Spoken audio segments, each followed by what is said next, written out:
శ్రీమాత్రే నమః. నమస్కారమండి.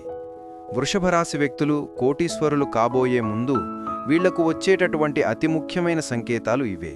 ఎవరు ఒప్పుకున్నా ఒప్పుకోకపోయినా ఈ రాశి వ్యక్తులకు అదృష్టం వచ్చే ముందు ఈ సిగ్నల్స్ అనేవి వీరికి వస్తాయి.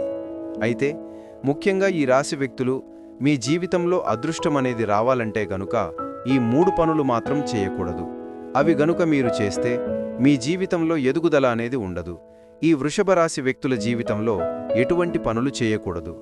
అయితే వీరు కోటీశ్వరులు అయ్యే ముందు వచ్చే ఆ సంకేతాలు ఏంటి అనే పూర్తి వివరాలను ఇప్పుడు నేను వివరంగా చెబుతున్నాను. అయితే ఈ వీడియోను మీరు చివరి వరకు చూస్తే అన్ని విషయాలు ముఖ్యంగా పూర్తి వివరంగా తెలుస్తాయి. అంతకన్నా ముందు మా వీడియో నచ్చితే లైక్ చేసి షేర్ చేయండి. అలాగే ఓం శ్రీ అని కామెంట్ చేయండి.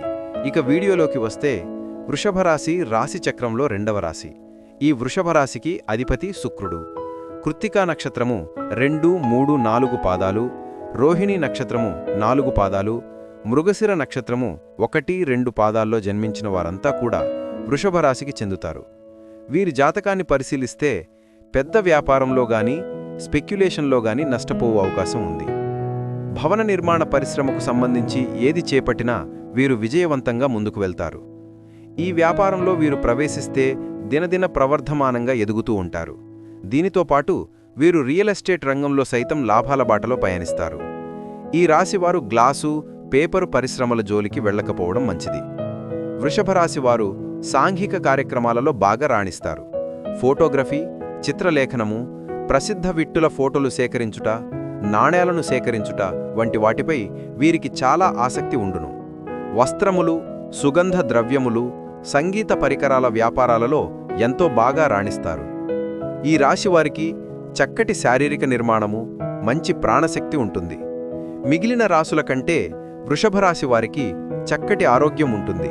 కానీ ఏదైనా కార్యక్రమంలో నిమగ్నమై ఉన్నప్పుడు ఆహారము, నిద్రపై శ్రద్ధ చూపకపోవటం వలన వీరు ఆరోగ్యము క్రమముగా క్షీణించే అవకాశం ఉంటుంది. ఈ వృషభరాశి వారికి ఊపిరితిత్తులు, శ్వాస సంబంధ వ్యాధులకు సంబంధించి వివిధ వ్యాధులు వచ్చే అవకాశం ఉంటుంది. వృషభరాశివారు చాలా వరకు కూడా ఇతరుల మాటలను లక్ష్యపెట్టరు. వయస్సులో వీరు శ్రమపడని కారణంగా కష్టించి పనిచేయడానికి వీరు చాలా ఇబ్బందులు ఎదుర్కొంటారు. అందరి మాటలు శ్రద్ధగా వింటారు, కానీ తాము అనుకున్నదే చేస్తారు. సహచరులు, బంధువులు వీరిని అదుపులో ఉంచలేరు. ఒక్క జ్యేష్ఠ కుమార్తె విషయంలో మాత్రమే మినహాయింపు ఉంటుంది. తాత ముత్తాతలు ప్రతిష్ఠ కలవారుగా ఉంటారు. వీరికి కుటుంబ ప్రతిష్ఠ ఉంటుంది. వీళ్లకు వీలునామాలు లాభిస్తాయి. ఈ రాశివారికి మధ్య వయస్సు నుండి జీవితం చాలా అద్భుతంగా ఉంటుంది. అనగా వీరు అనుకున్నటువంటి జీవితాన్ని చూస్తారు. అత్యున్నత స్థాయికి చేరి మంచి పదవులు పొందే అవకాశం ఉంటుంది. మంచి ధన సంపాదన, స్వగృహం నిర్మించుకోవడం జరుగుతుంది. వృషభరాశివారు ఏ విషయంలో అయినా చాలా ఖచ్చితంగా వ్యవహరిస్తారు. వీరి వ్యాపార విస్తరణలో బంధువుల నుంచి, జీవిత భాగస్వామి వైపు నుంచి చాలా మంచి సపోర్ట్ లభిస్తుంది. వృషభరాశిలో జన్మించిన పురుషులు దృఢ సంకల్పంతో కార్యదీక్ష కలిగి ఉంటారు. వీరు ఏదైతే చేయాలనుకుంటున్నారో ఆ విషయంలో ముందు ఉంటారు. అనుకున్నది సాధించే వరకు నిద్రపోని మనస్తత్వం కలిగి ఉంటారు. పెద్దల ఆస్తులు సంక్రమించడం వల్ల ఈ రాశికి చెందినవారు ఆర్థికంగా దృఢంగానే ఉంటారు. అయితే వీరి చేతిలో డబ్బు మాత్రం నిలవదు, మంచినీళ్లలాగా ఖర్చవుతుంది. వృషభరాశికి చెందినవారు తల్లిదండ్రులను అత్యంత గౌరవ మర్యాదలతో చూసుకుంటూ ఉంటారు. ఉన్నతమైన ప్రేమను ప్రదర్శించేవారై ఉంటారు. వీరి సంతానం సుఖసంతోషాలతో విలసిల్లుతుంది. కుటుంబ ఉన్నతి కోసం అహర్నిశలు పాటుపడేవారుగా వృషభరాశికి చెందినవారు ఉంటారు. ఈ రాశివారు తమకంటూ సొంత నిర్ణయాలను తీసుకోలేకపోయేవారుగా ఉంటారు. అత్యంత బద్ధకస్తులు, ఎవరికీ లొంగనివారుగాను ఉంటారు. ఇతరులపై ఎప్పుడైనా ఎక్కడైనా కోపం ప్రదర్శించడానికి వెనుకాడనివారుగా ఉంటారు. ప్రతి ఒక్కరూ తమ జీవితంలో మంచి జరగాలని, శ్రీమహాలక్ష్మి ఆశీస్సులు తమపై ఉండాలని, సిరి సంపదలు కలగాలని, లక్ష్మీదేవి ఇంట్లో స్థిరనివాసం ఉండాలని కోరుకుంటారు. దీనికోసం నిత్యం శ్రమిస్తూ పూజలు చేస్తూ ఉంటారు. జీవితంలో ఉన్న సమస్యల నుండి, ఆర్థిక కష్టాల నుండి బయటపడే ఉన్నత స్థాయికి చేరుకోవాలని నిత్యం దేవుణ్ణి ఆరాధిస్తూ ఉంటారు. లక్ష్మీ కటాక్షం ఉంటే డబ్బుకు లోటు ఉండదు, ఐశ్వర్యం వెంటే ఉంటుంది. అయితే లక్ష్మీ కటాక్షం లభించే ముందు కొన్ని సంకేతాలు వస్తాయి. వాటిని గమనించాలి. లక్ష్మీ కటాక్షం పొందాలంటే కొన్ని తప్పులు కూడా చేయకూడదు. వాటిని చేస్తే అమ్మవారు ఆగ్రహించి అదృష్టానికి దూరంగా ఉండాల్సి వస్తుంది. మనం చేసే పనుల ఆధారంగానే లక్ష్మీదేవి సంపూర్ణ కృప ఉంటుంది. లక్ష్మీ కటాక్షం ఉంటేనే జీవితంలో ఆనందాలు, సంతోషాలు ఉంటాయి. ఎంత కష్టపడినా డబ్బు నిలవకపోవటానికి కారణం ఇంట్లో చేసే పనులే. సిరి సంపదలకు అధిదేవత అయినటువంటి లక్ష్మీదేవి మన ఇంట్లో స్థిరనివాసం ఉండాలంటే కొన్ని పనులు చెయ్యకూడదు. చేస్తే లక్ష్మీదేవి ఆగ్రహానికి గురయి లక్ష్మీ కటాక్షం పొందడానికి అర్హులు కారు. ముఖ్యంగా వృషభరాశి వారు చేయకూడని పనులు. చీపురును లక్ష్మీదేవి సమానంగా భావిస్తారు. హిందూ సాంప్రదాయంలో చీపురును కాళ్లతో తన్నకూడదు, తొక్కకూడదు. ఇంటిని శుభ్రపరిచే చీపురును పవిత్రంగా భావించాలి. చీపురును ప్రత్యేకంగా ఒక ప్రదేశంలో ఉంచాలి. ఇంట్లో నిలబెట్టి ఉంచకూడదు. ఇలా చేస్తే అప్పులు పెరుగుతాయి. శనిదేవుణ్ణి ఆహ్వానించినట్లే అవుతుంది. ఇంటికి వచ్చే అతిథులు చీపురును చూడకూడదు. వారికి కనపడకుండా జాగ్రత్తగా దాచిపెట్టుకోవాలి. చీపురుకు ఇంటికి బెడ్ కింద, సోఫా కింద, కుర్చీ కింద, డైనింగ్ టేబుల్ కింద అస్సలు పెట్టకూడదు. ఇలా పెడితే ఇంట్లో డబ్బు నిలవదు. అనుకోని గొడవలు జరుగుతూ ఉంటాయి. చీపురుకు ఈ నియమాలు ఖచ్చితంగా పాటించాలి. అదేవిధంగా ఈ రాశి వ్యక్తులు తమ ఇంట్లో నీటిని వృధా చేయకూడదు. నీటిని పొదుపుగా వాడుకోవాలి. నీటిని వృధా చేస్తే డబ్బులు కూడా అలాగే ఖర్చయిపోతూ ఉంటాయి. ఎందుకంటే నీటి నుంచే శ్రీ మహాలక్ష్మీదేవి ఉద్భవిస్తుంది. నీటిని వృధా చేస్తే డబ్బు నిలవక ఆర్థిక కష్టాలు వస్తాయి. భవిష్యత్తులో ధనవంతులు కూడా పేదవారుగా మారతారు. కాబట్టి ఇప్పటినుంచి నీటిని వృధా చేయకుండా అవసరానికి తగినట్లుగానే వాడుకోవాలి. శ్రీ మహావిష్ణుమూర్తి జలం నుంచే వచ్చారు. అందుకే నారాయణుగు అంటారు. లక్ష్మీదేవి కూడా నీటి నుండే ఉద్భవించింది. పద్మపురాణంలో ఇదంతా చెప్పబడింది. కాబట్టి శ్రీ లక్ష్మీనారాయణులకు ఇష్టమైన నీటిని వృధా చేయటం లక్ష్మీ కటాక్షానికి దూరంగా అవుతున్నట్లే సంకేతం. ఇక మరొక తప్పు ఏమిటి అంటే ఇంట్లో ఆహారం ఉపయోగించే విధానాన్ని బట్టి కూడా లక్ష్మీ కటాక్షం అనేది కలుగుతుంది. ప్రతి వ్యక్తి తాను సంపాదించిన డబ్బులతో కడుపు నిండా తినడానికే చూస్తారు. అయితే ఆహారాన్ని వృధా చేస్తే లక్ష్మీదేవి ఆగ్రహానికి గురవుతుంది. ఇంట్లో నుంచి మీరే బయటకి పంపిన వాళ్ళవుతారు. కాబట్టి ఆహారాన్ని ఉపయోగించే విషయంలో ఖచ్చితంగా జాగ్రత్తలు తీసుకోవాలి. ఎప్పుడూ వేస్ట్ చేయకూడదు. ఈ వృషభరాశి వ్యక్తులు కష్టపడే మనస్తత్వాన్ని కలిగి ఉంటారు. తాము సంపాదించిన దానిలో కొంత శాతమైనా లేని వారికి దానం చేయటం వలన లక్ష్మీ కటాక్షం ఖచ్చితంగా కలుగుతుంది. దానం చేయటం వలన పూర్వజన్మల పాపాలు నశిస్తాయి. నవగ్రహ దోషాలు తొలగిపోతాయి. పేదవారికి అన్నదానము, వస్త్రదానము చేయటం వలన పుణ్యం కలుగుతుంది. లక్ష్మీదేవికి ఎర్రని మందార పూలతో లేదా బంతి పువ్వులతో లేదా చామంతి పూలతో పూజ చేస్తే వారిమీద లక్ష్మీ కటాక్షం ఎప్పుడూ ఉంటుంది. చాలామంది తెల్లని పుష్పాలతో లక్ష్మీదేవిని ఆరాధిస్తారు. అయితే ఎర్రటి పుష్పాలతో పూజిస్తే త్వరగా లక్ష్మీ కటాక్షం కలుగుతుంది. ఎందుకంటే లక్ష్మీదేవికి ఎర్రటి పుష్పాలు అంటే చాలా ఇష్టం.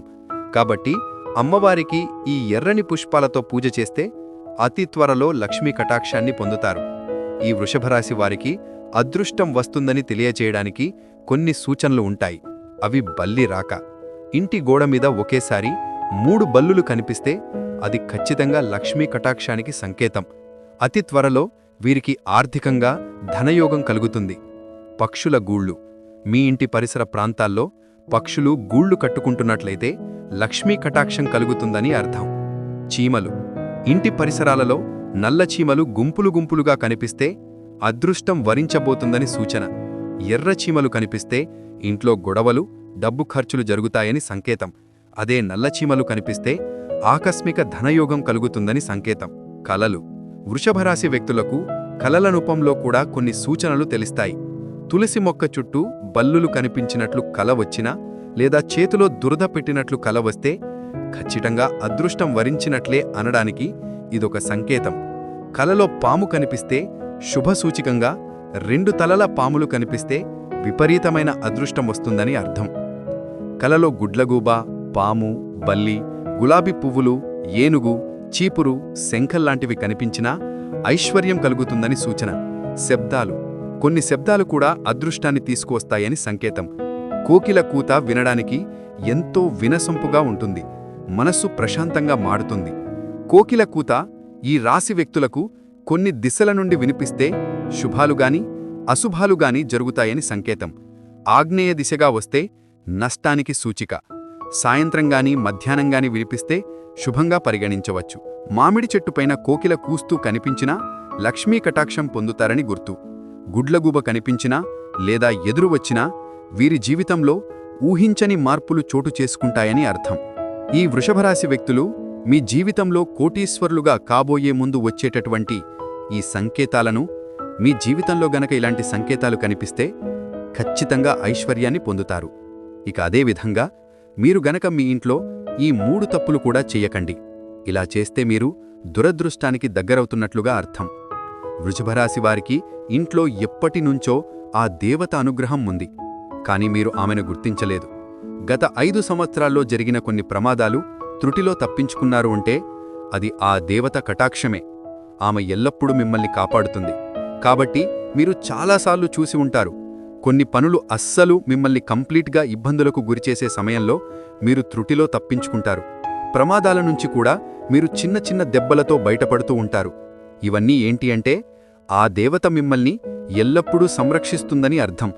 అసలు ఆ దేవత మీ నుంచి ఏం కోరుకుంటుంది, అలాగే మీరు ఆ దేవతను ఏ విధంగా గుర్తించగలరు? ఇవన్నీ ఇప్పుడు ఈ వీడియోలో మనం తెలుసుకుందాం. ఎప్పుడూ ప్రతి ఒక్క మనిషికి ఒక కులదైవం ఉంటుంది, కానీ ఈ రోజుల్లో ఎవరికీ కూడా వాళ్ల కులదైవం గురించి ఏమాత్రం కూడా ఐడియా ఉండటం లేదు. ఎప్పుడైతే మీ ఇంట్లో ఉన్న పెద్దవాళ్లు మనకు చాలా చక్కగా, అలాగే మన ఊర్లో ఎక్కడైతే మనం ఉండేవాళ్లమో అక్కడ కులదైవానికి సంబంధించిన ఏదో ఒక చిన్న గుడి లేదా మందిరం ఉండేది. కానీ ఈ రోజుల్లో ప్రతి ఒక్కరూ సిటీ లైఫ్లో బ్రతుకుతూ ఉన్నారు. అలాగే వాళ్ళు ఇటువంటివన్నీ కూడా అస్సలు పట్టించుకోవటం లేదు. మీరు ఇవన్నీ ఎప్పుడు మంచిగా ఆరాధించుకోవాలి? ఇక ఇప్పటి వరకు అయితే వృషభరాశి వారు ఆర్థికంగా ఎంతో నష్టపోయారు. అంటే రాశి చక్రంలో 12 రాశులలో చూసుకుంటే ఆర్థిక పరంగా చాలా ఎక్కువ శాతం నష్టపోయిన రాశి ఖచ్చితంగా వృషభరాశి వారనే చెప్పుకోవచ్చు. కానీ ఈ రాశివారు నష్టపోయినట్టుగా ఇంకెవరూ నష్టపోలేదు. మీరు ఇంకా ఆ నష్టం నుంచి తేరుకోలేకపోయారు కూడా. దీనికి కారణం మీ కులదైవాన్ని మర్చిపోవటం. కులదైవాన్ని మీరు మర్చిపోతే మాత్రం మీకు చాలా రకాలైన ప్రాబ్లమ్స్ క్రియేట్ అవుతూ ఉంటాయి. మనకు ఆ కారణం తెలియక సతమతమైపోతూ ఉంటాము. ఎందుకు మనకు ఎప్పుడూ ఇలా జరుగుతుంది అని ఆలోచనలో పడిపోతూ ఉంటాం. అలాగే మీ పెద్దవాన్ని అడిగి తెలుసుకోండి మీ కులదైవం ఎవరు అని. ఆ కులదైవాన్ని మీకు కుదిరితే విగ్రహంగాని లేదా పటాన్ని తీసుకురండి. అలా కుదరదు అనుకుంటే మాత్రం ఖచ్చితంగా కులదైవం పేరేంటి, ఎవరు అనేది తెలుసుకొని నిత్యం ఆమెను స్మరించుకుంటూ ఆరాధించండి. ఇలా చేస్తే మీకు ఆ దేవత కటాక్షం మరింత పెరుగుతుంది. ఇంకా మీరు చేయవలసిన ముఖ్యమైన పని కులదైవం గురించి తెలుసుకోవాలి. ఒక మంచి రోజు చూసుకొని మీ పెద్దవారితో మాట్లాడుకొని మీ కులదైవాన్ని ఇంట్లో ప్రతిష్ఠించుకోండి. మీరు ఎంత పెద్ద సిటీలో ఉన్నా సరే దైవం ముందు అవేమీ పనికిరావు. మనకు ఏదీ కూడా దైవానుగ్రహం లేనిదే పొందలేము. కాబట్టి ఖచ్చితంగా వృషభరాశివారు దైవానికి సంబంధించిన ఎటువంటి పనైనా సరే నిర్లక్ష్యంగా చేయకూడదు. కాబట్టి మీరు మీ కులదైవం గురించి పెద్దవాళ్లను అడిగి ఖచ్చితంగా తెలుసుకోండి. మీరు ఆ దేవతను ఎలా పూజించాలో, ఎలా ఆరాధించాలో తెలుసుకొని మీ ఇంట్లో స్థాపించుకోండి. అలాగే మీ కులదైవం పేరేమిటో కామెంట్ రూపంలో మాకు తెలియజేయండి. మీరు మొదట చేయవలసిన పని ఏమిటి అంటే మీరు ఎక్కువగా పక్కవాళ్లను నమ్మేస్తూ ఉంటారు. కాబట్టి ఈ అలవాటును వెంటనే మానివేయాలి. ఎందుకంటే మీరు ప్రతి పనిని అంత ఓపెన్గా చెప్పేస్తూ ఉంటారు. వృషభరాశివారు ఎప్పుడూ ఎంతో శ్రమపడి శ్రద్ధగా పనిచేస్తారు. కానీ చివరి నిమిషంలో దానికి కారణం కూడా ఓపెన్గా ఉండటమే. అందుకే ఇకపై మీరు ఏ పని చెయ్యాలి అనుకుంటే దానిని ఎవరికీ చెప్పకుండా శ్రద్ధగా కష్టపడి చెయ్యండి. మీరు మీ పని మీద, మీ దైవం మీద నమ్మకం పెట్టుకొని పూర్తయ్యాకే ఇతరులకు చెప్పండి. ఒకసారి ఇలా ట్రై చేసి చూడండి. మీ పని ఎటువంటి ఆటంకం లేకుండా ఎంతో చక్కగా పూర్తవుతుంది. వృషభరాశివారు ఎంతో ఖచ్చితంగా పనిచేస్తారు, టాలెంటెడ్గా ఉంటారు. మీకు పక్కవాళ్ల నుంచి వేరే వాళ్ల నుంచి సపోర్టు దొరకదు. కానీ కాస్త సపోర్టు దొరికితే మాత్రం మీరు అవకాశాన్ని అందుకుంటారు. సపోర్టు లేకపోవటమే మీకు బాధగా అనిపిస్తుంది. అయితే ఇక మీదట బాధపడవలసిన అవసరం లేదు. ఎందుకంటే మీ గ్రహాలు ఇప్పుడు మీకు అనుకూలంగా మారబోతూ ఉన్నాయి. మీరు పడిన కష్టానికి తగ్గట్టుగా ఫలితం మీకు అతి త్వరలో దొరకబోతోంది. ఇప్పటి వరకు మీరు చేసిన మంచి గుణం, మీ మంచి పనులు ఫలితంగా మీకు రాబోతున్నాయి. ఇక ఇక్కడి నుంచి మీ కర్మఫలాలు ఏవైతే మంచిగా చేశారో అవన్నీ కూడా మీకు తిరిగి టర్నింగ్ గిఫ్ట్లాగా వస్తూ ఉంటాయి. అలాగే వృషభరాశి వారికి అదృష్ట సంఖ్యలు 5, 6, 8. ఈ సంఖ్యలు వీరికి విజయాన్ని సానుకూలతను తీసుకువస్తాయి. ఈ రాశివారికి అదృష్ట రంగులు తెలుపు మరియు గులాబీ. ఈ రంగులను ఉపయోగించటం వలన మీకు మానసిక ప్రశాంతత, అదృష్టం లభిస్తాయి. అలాగే వృషభరాశి వారికి అదృష్టవారం శుక్రవారం. ఈరోజు ఏదైనా ముఖ్యమైన పని ప్రారంభించటం శుభప్రదం. వృషభరాశివారు ఈ రోజున లక్ష్మీదేవిని పూజించటం వల్ల ధనలాభం, శ్రేయస్సు కలుగుతాయి. ప్రతి శుక్రవారం లక్ష్మీ స్తోత్రం లేదా కనకధారా స్తోత్రం, శ్రీసూక్తం వంటి వాటిని పఠించటం వలన మీ సంపద పెరుగుతుంది.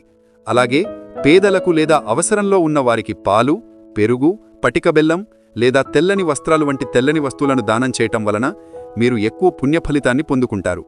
ఈ వృషభరాశివారు శుక్రవారం నాడు వజ్రం లేదా తెల్లని కెంపల్లాంటి నాళ్లను ధరించటం వలన మంచి శుభ ఫలితాలనిస్తుంది. అలాగే ఈ రోజున కొత్త ప్రాజెక్టులు, వ్యాపారాలు లేదా ముఖ్యమైన పనులు ప్రారంభించటం విజయానికి దారితీస్తుంది. ఈ పనులను చేయటం వల్ల లక్ష్మీ అమ్మవారి అనుగ్రహంతో వృషభరాశి వారికి శుక్రవారం మరింత అదృష్టాన్ని తీసుకువస్తుంది. ఈ వీడియో గనక మీకు నచ్చినట్లయితే ప్లీజ్ లైక్ చేసి మీ ఫ్రెండ్స్కి షేర్ చేయండి. అలాగే మా కొత్త వీడియోస్ మీకు వెంటనే చేరాలంటే మా ఛానల్ని సబ్స్క్రైబ్ చేసుకుని పక్కనే ఉన్నటువంటి బెల్ ఐకాన్ని ప్రెస్ చేయండి. ధన్యవాదములు.